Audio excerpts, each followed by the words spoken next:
Lumaragas ang pagpala pa sa ating lahat. Para sa ating pangaraw-araw ng talata, tayo ngayon ay nasa Leviticus Kapitulo 4 sa versikulo 27 hanggang versikulo 35. Kung ang nagkasala ng di sinasadya ay isang karaniwang tao dahil sa lumabag siya sa utos ko at malaman niya ito pagkatapos maghahandog siya ng babaeng kambing na walang kapintasan.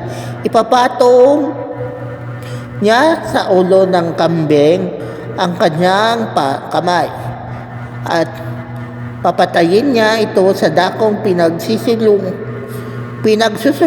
ng handog. Kukuha ng dugo ang saserdoti at sa pamamagitan ng kanyang daliri papahiran niya ang mga sungay ng dambana. Ibubuhos niya sa paanan nito ang natirang dugo. Kukunin lahat ang taba nito tulad ng taba ng handog pangkapayapaan at dadalhin sa dambana. Ito'y susunugin ng saserdote bilang mabangong handog sa akin para matubos ang kasalanan ng taong iyon. Kung ang handog para sa kasalanan ay isang tao pa, kailangan babaeng walang kapintasan ang ipatong niya sa ulo ng tupa ang kanyang kamay at papatayin ito sa pinagpapatayan ng handog na susunugin.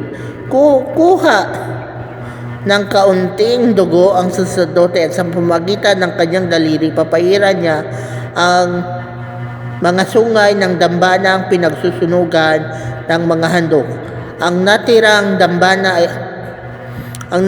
dugo ay ibubuhos niya sa paanan ng dambana. Kukunin niya ang lahat ng taba nito at gaya ng ginawa sa taba ng tupang handog pangkapayapaan at dalhin sa dambana kasama ang pagkain ng handog. Sunugin ito ng saserdote para matubos ang kasalanan ng naghandog.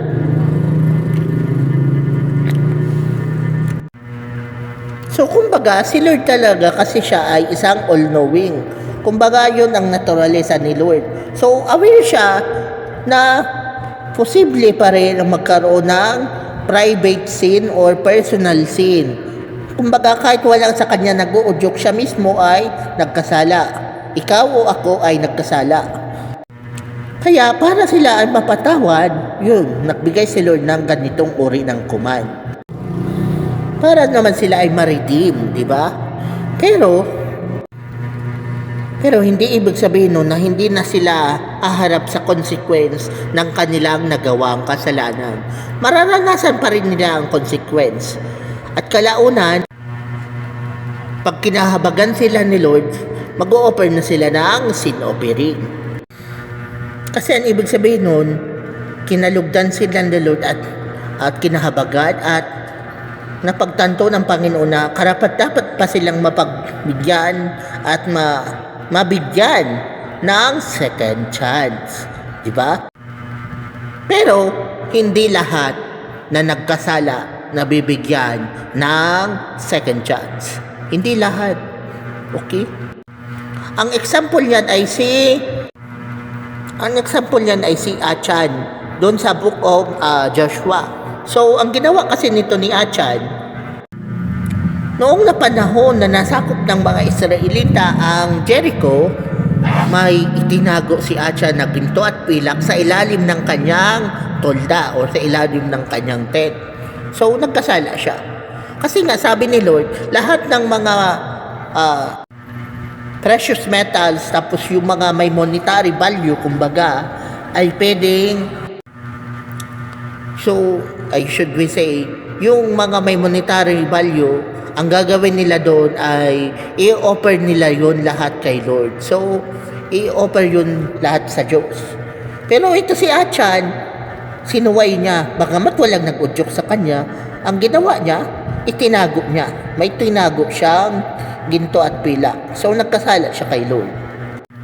Tapos, nung panahon na kailangan naman nilang sakupin yung sunod na lungsod na yung lungsod ng Ai, natalo sila. So nagtanong sila kay Lord, bakit sila natalo samantalang yung Jericho na mas malaki ay panalo sila.